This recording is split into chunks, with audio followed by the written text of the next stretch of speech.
Little Rabbit and Grandpa. It was a sunny morning.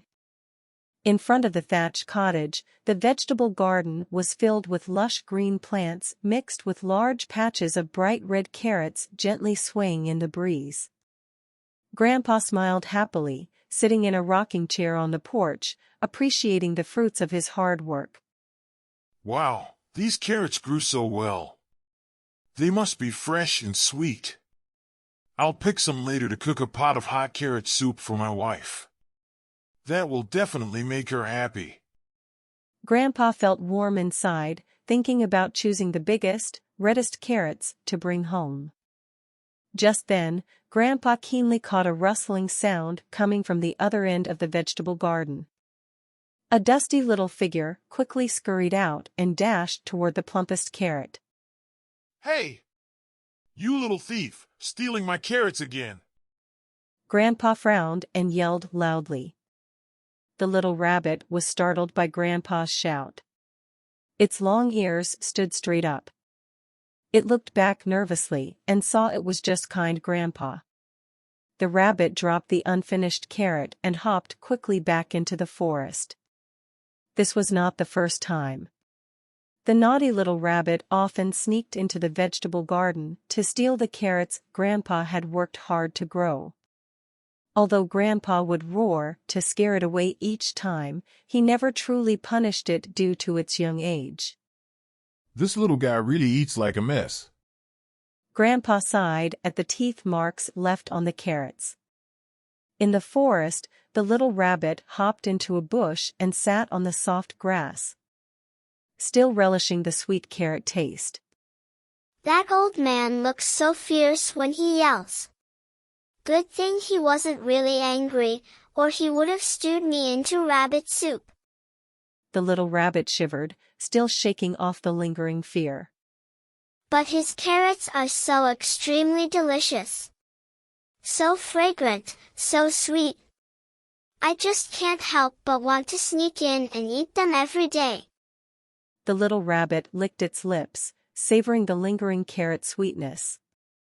Next time I can't let him find me again. I have to be more careful. As long as I move fast enough, that old man will never catch me.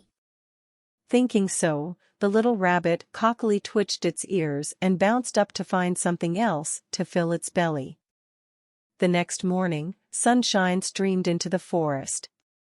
As soon as the little rabbit awoke, it smelled a sweet scent.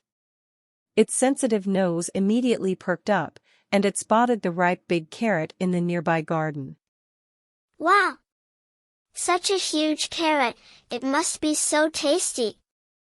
The little rabbit's eyes lit up eagerly, drooling just thinking about it. It touched its tummy, having snuck a bite just yesterday. Finding another feast so soon must be its lucky day. The little rabbit quickly scurried out and raced toward the vegetable garden.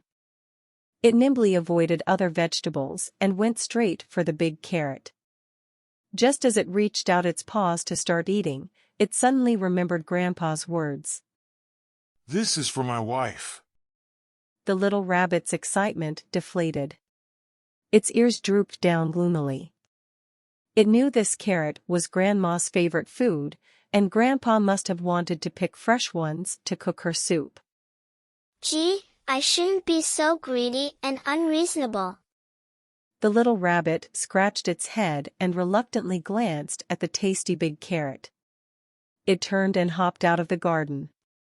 Just as it was about to leave, Grandpa walked over with a smile, carrying a small bunch of fresh little carrots. Little rabbit, come here. These are for you to eat. It turned out Grandpa had seen it didn't eat today and praised it for being sensible. He had specially picked some carrots as a gift. The little rabbit happily accepted them, merely nibbling a carrot in its mouth as it thanked Grandpa. It then bounced back happily into the forest. From then on, whenever the little rabbit passed by the vegetable garden, it would see Grandpa's kind gaze and the little carrots left just for it in the corner. the little rabbit learned to be content and not be greedy anymore. It became best friends with Grandpa in the forest.